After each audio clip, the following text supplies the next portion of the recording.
Hi friends, എല്ലാവർക്കും commerce ഇലനിലേക്ക് സ്വാഗതം. എൻ്റെ പേര് വിദ്യാ സന്ദീപ്. കൊമേഴ്സുമായി ബന്ധപ്പെട്ട ഒട്ടുമിക്ക സബ്ജക്റ്റുകളുടെയും ഓൺലൈൻ ക്ലാസുകൾ കൊമേഴ്സ് ഇലേൺ വഴി നിങ്ങൾക്ക് ലഭിക്കുന്നതാണ്. Higher secondary, degree, PG ക്ലാസുകളോടൊപ്പം HDC, JDC കോഴ്സുകളും ഞങ്ങൾ നൽകുന്നു. എന്റെ ക്ലാസ് നിങ്ങൾക്ക് യൂസ്ഫുൾ ആയി തോന്നുകയാണെങ്കിൽ please subscribe our channel. So let us start today's class. Stay tuned. ഇന്നത്തെ ക്ലാസ്സിൽ നമ്മൾ എടുക്കാൻ പോകുന്നത് ബിസിനസ് റെഗുലേഷനിലെ വളരെ ഇമ്പോർട്ടൻ്റ് ആയിട്ടുള്ള ഒരു ടോപ്പിക്കാണ് മിസ്റ്റേക്കിനെ കുറിച്ച്. കഴിഞ്ഞ ക്ലാസ്സിൽ നമ്മൾ ഫ്രീ കൺസെന്റ്, ഫ്രോഡ്, കൊയേഷൻ ഇതിനെ കുറിച്ചൊക്കെ ഡീറ്റെയിൽഡ് ആയിട്ട് ക്ലാസ് എടുത്തിട്ടുണ്ട്. അത് നമ്മുടെ പ്ലേലിസ്റ്റ് നോക്കിയാൽ നിങ്ങൾക്ക് കാണാവുന്നതാണ്. അപ്പം നമുക്ക് ഇന്നത്തെ ക്ലാസ് സ്റ്റാർട്ട് ചെയ്യാം, അതായത് മിസ്റ്റേക്ക്. അപ്പൊ നമുക്ക് ആദ്യം മിസ്റ്റേക്കിന്റെ മീനിങ് നോക്കാം. A mistake is said to have occurred where the parties intending to do one thing by error do something else. അതായത് മിസ്റ്റേക്ക് എന്ന് പറഞ്ഞിട്ടുണ്ടെങ്കിൽ നമ്മുടെ കോൺട്രാക്റ്റിൽ ഏർപ്പെട്ടിരിക്കുന്ന പാർട്ടീസ് ഒരു കാര്യം ചെയ്യാൻ ആഗ്രഹിക്കുകയും പക്ഷെ മറ്റൊരു കാര്യമായിരിക്കും അവര് റിയലി ചെയ്യുന്നത്. If an agreement is made under mistake, it means that there is no consent. അപ്പോൾ ഒരു അഗ്രിമെന്റ് നമ്മൾ മിസ്റ്റേക്ക് മുഖാന്തരമാണ് ക്രിയേറ്റ് ചെയ്യുന്നതെങ്കിൽ അതിൽ നമുക്ക് അവിടെ ഫ്രീ കോൺസെന്റ് ആണെന്ന് നമുക്ക് പറയാൻ പറ്റില്ല. ഓക്കെ, അതായത് പാർട്ടിയുടെ കോൺസെന്റ് എന്ന് പറഞ്ഞാൽ ഒരിക്കലും എന്തായിരിക്കില്ല, അവിടെ ഫ്രീ ആയിരിക്കില്ല. കാരണം എന്താണ്, അയാളുടെ കോൺസെന്റ് നൽകുന്നത് മിസ്റ്റേക്ക് മുഖാന്തരമാണ്, അല്ലെങ്കിൽ അയാൾക്ക് തെറ്റു പറ്റുകയാണ്. Okay, the effect of mistake is to make a contract invalid. അപ്പം മിസ്റ്റേക്കിന്റെ എഫക്റ്റ് ആയിട്ട് എന്താ വരുന്നത്, നമ്മുടെ കോൺട്രാക്ട് ഇൻവാലിഡ് ആയിട്ട് മാറും. അങ്ങനെ ഇൻവാലിഡ് ആയിട്ട് മാറാനുള്ള കാരണം എന്താണ്, because the consent is not free. ഇനി മിസ്റ്റേക്കിനെ നമ്മൾ രണ്ടായിട്ടാണ് ക്ലാസിഫൈ ചെയ്തിരിക്കുന്നത്. അതായത് മിസ്റ്റേക്ക് ഓഫ് ലോയും ഉണ്ട്, അതുപോലെ തന്നെ മിസ്റ്റേക്ക് ഓഫ് ഫാക്റ്റും ഉണ്ട്. ദെൻ മിസ്റ്റേക്ക് ഓഫ് ലോനെ നമ്മൾ mistake of law of the country എന്നും മിസ്റ്റേക്ക് ഓഫ് ഫോറിൻ ലോ എന്നും ക്ലാസിഫൈ ചെയ്തിട്ടുണ്ട്.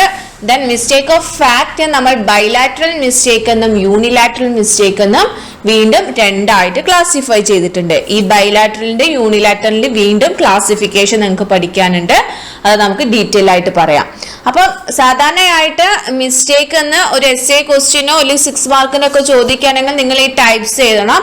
അതേപോലെ തന്നെ സാധാരണയായിട്ട് ഒരു 2 മാർക്കിനൊക്കെ ഷോർട്ട് ക്വസ്റ്റ്യനൊക്കെ ആയിട്ട് ചോദിക്കുന്നതാണ് ഈ ബൈലാറ്ററൽ മിസ്റ്റേക്ക് എന്താണെന്നും യൂണിലാറ്ററൽ മിസ്റ്റേക്ക് എന്താണെന്നും. അപ്പം അതും നിങ്ങൾ ഇമ്പോർട്ടൻ്റ് ആയിട്ട് നോട്ട് ചെയ്യണം. ഓക്കെ, അപ്പൊ നമുക്ക് ഇനി ഓരോ ക്ലാസിഫിക്കേഷൻസ് നോക്കാം. അപ്പൊ മിസ്റ്റേക്കിന്റെ ആദ്യത്തെ ക്ലാസിഫിക്കേഷൻ ആയ മിസ്റ്റേക്ക് ഓഫ് ലോയാണ് നമ്മൾ പറയാൻ പോകുന്നത്. മിസ്റ്റേക്ക് ഓഫ് ലോനെ ഞാൻ ഓൾറെഡി പറഞ്ഞു, രണ്ടായിട്ട് ക്ലാസിഫൈ ചെയ്തിട്ടുണ്ട്. Mistake of law of the country, അതുപോലെ മിസ്റ്റേക്ക് ഓഫ് ഫോറിൻ ലോയും. അപ്പൊ ആദ്യം നമുക്ക് നോക്കാം mistake of law of the country ആണ്. അതായത് ഓരോ സിറ്റിസണും അവരവർ ജീവിക്കുന്ന അല്ലെങ്കിൽ അവരുടെ കൺട്രിയിൽ നിലനിൽക്കുന്ന നിയമത്തെ കുറിച്ച് എന്തായിരിക്കണം, അറിഞ്ഞിരിക്കണം. ഓക്കെ, അതാണ് ഇവിടെ mistake of law of the country എന്ന് പറയുന്നത്. This is based on the well established rule of law, that is ignorance of law is no excuse. അതായത് നമുക്ക് നിയമം അറിയില്ല എന്ന് പറയുന്നത് ഒരിക്കലും ഒരു എക്സ്ക്യൂസ് ആയിട്ട് എന്ത് ചെയ്യില്ല, കണക്കാക്കില്ല. ഒരു വ്യക്തിക്ക് അയാളുടെ രാജ്യത്തെ നിയമത്തെ കുറിച്ച് അറിയില്ല എന്ന് പറഞ്ഞതുകൊണ്ട് നിയമത്തിന്റെ പിടിയിൽ നിന്നും ആ വ്യക്തിക്ക് എന്ത് ചെയ്യാൻ പറ്റില്ല, രക്ഷപ്പെടാൻ കഴിയില്ല. അതാണ് ഈ mistake of law of the country എന്ന് പറയുന്നത്. മിസ്റ്റേക്ക് ഓഫ് ലോയിലെ രണ്ടാമത്തെ ടൈപ്പാണ് മിസ്റ്റേക്ക് ഓഫ് ഫോറിൻ ലോ എന്ന് പറയുന്നത്. The maxim ignorance of law is no excuse is not applicable.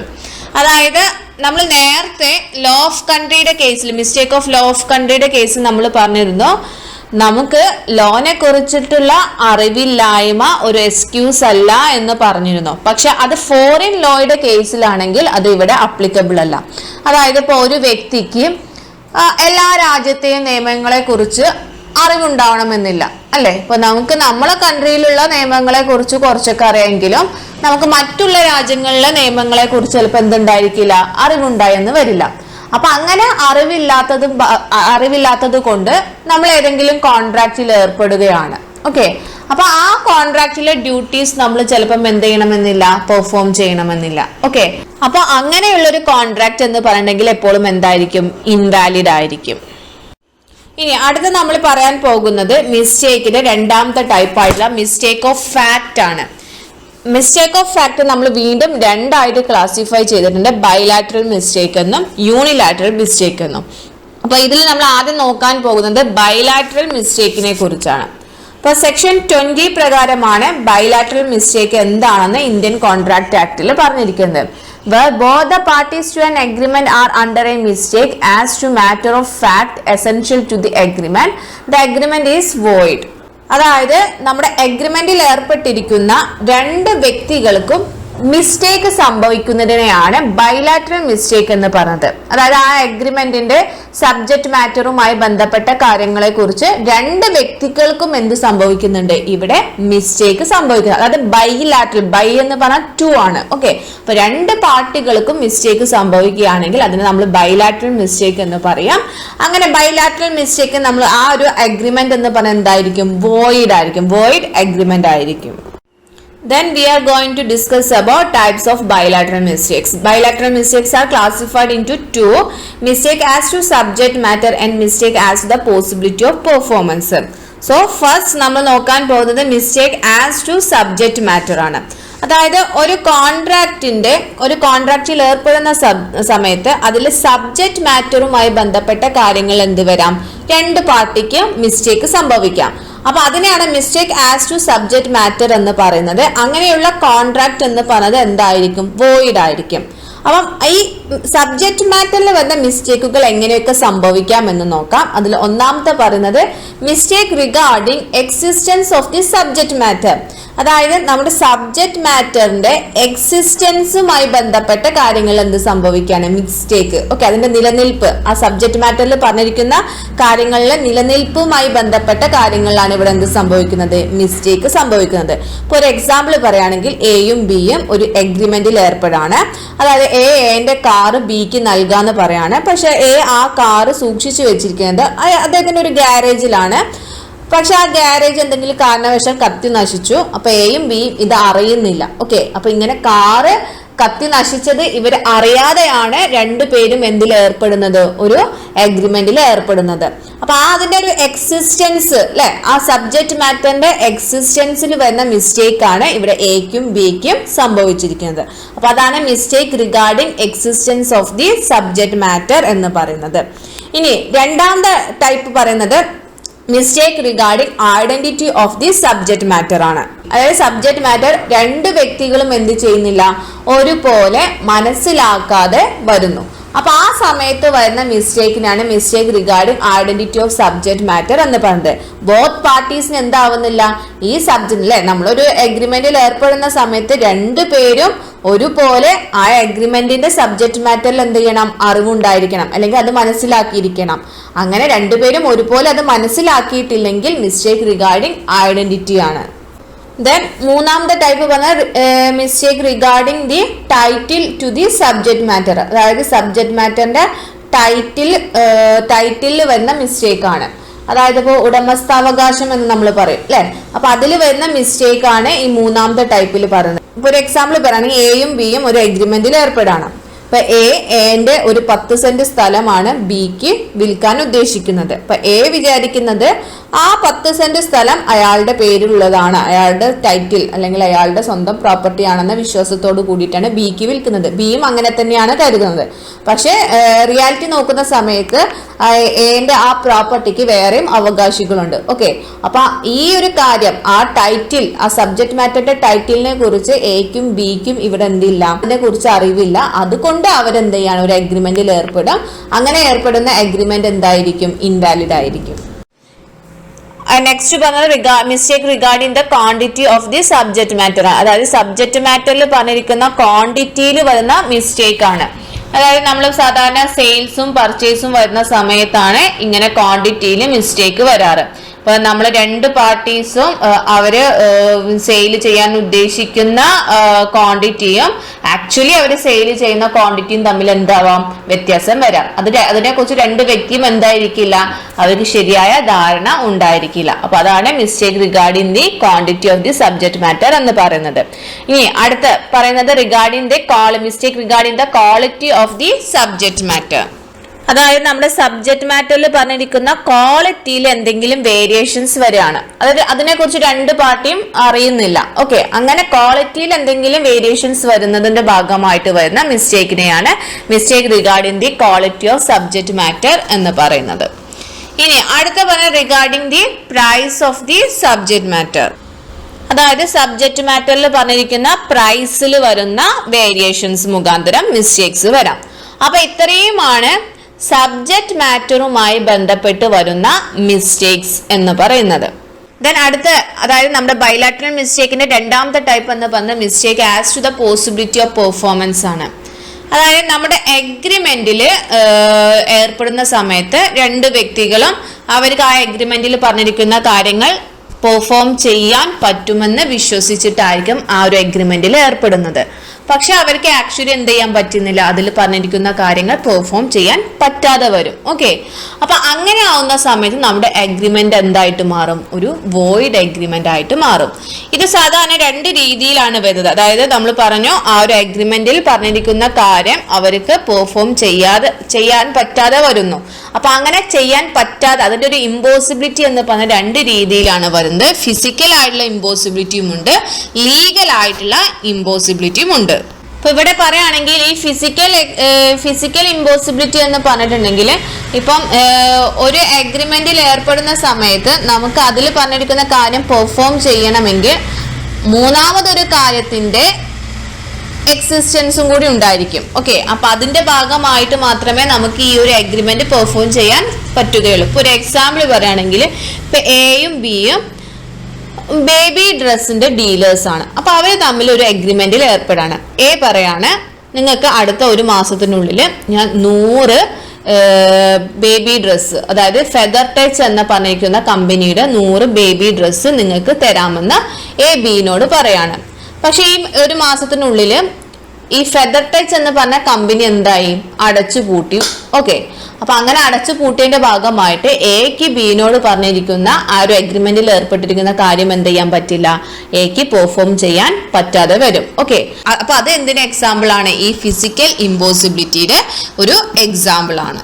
പിന്നെ പറഞ്ഞിരിക്കുന്നത് ലീഗൽ ഇമ്പോസിബിലിറ്റി ആണ്. അതായത് നിയമപരമായിട്ട് നമുക്ക് ചെയ്യാൻ പറ്റാത്ത കാര്യത്തെ കുറിച്ചായിരിക്കും ചിലപ്പം രണ്ട് വ്യക്തികൾ തമ്മിൽ അഗ്രിമെന്റിൽ ഏർപ്പെടുന്നത് ബൈ മിസ്റ്റേക്ക്. ഓക്കെ, അപ്പൊ അതുമൂലം നമുക്ക് ആ ഒരു അഗ്രിമെന്റ് എന്ത് ചെയ്യാൻ പറ്റില്ല? പെർഫോം ചെയ്യാൻ സാധിക്കില്ല. അപ്പൊ ഇത്രയുമാണ് ബൈലാറ്ററൽ മിസ്റ്റേക്സിന്റെ ക്ലാസിഫിക്കേഷൻസ് വരുന്നത്. ഇനി നമ്മൾ അടുത്ത പറയാൻ പോകുന്നത് യൂണിലാറ്ററൽ മിസ്റ്റേക്ക് ആണ്. അപ്പൊ യൂണിലാറ്ററൽ മിസ്റ്റേക്ക് നമുക്ക് ആ പേരിൽ നോക്കാം. യൂണിലാറ്ററൽ അല്ലെ, യൂണിലാറ്ററൽ പറഞ്ഞാൽ 1 തന്നെയാണ്. അപ്പം ഇവിടെ നോക്കുന്ന സമയത്ത് നമ്മൾ എഗ്രിമെന്റിൽ ഏർപ്പെടുന്ന സമയത്ത് ഒരു വ്യക്തിക്കായിരിക്കും എന്ത് സംഭവിക്കുന്നത്? മിസ്റ്റേക്ക് സംഭവിക്കുന്നത്. ബൈലാറ്ററൽ ആവുന്ന സമയത്ത് രണ്ട് വ്യക്തികൾക്കും മിസ്റ്റേക്ക് സംഭവിക്കുന്നുണ്ട്. പക്ഷെ യൂണിലാറ്ററൽ ആവുന്ന സമയത്ത് ഒരു പാർട്ടിക്ക് മാത്രമായിരിക്കും ഇവിടെ മിസ്റ്റേക്ക് സംഭവിക്കുന്നത്. The term unilateral mistake means where only one party to the agreement is under a mistake.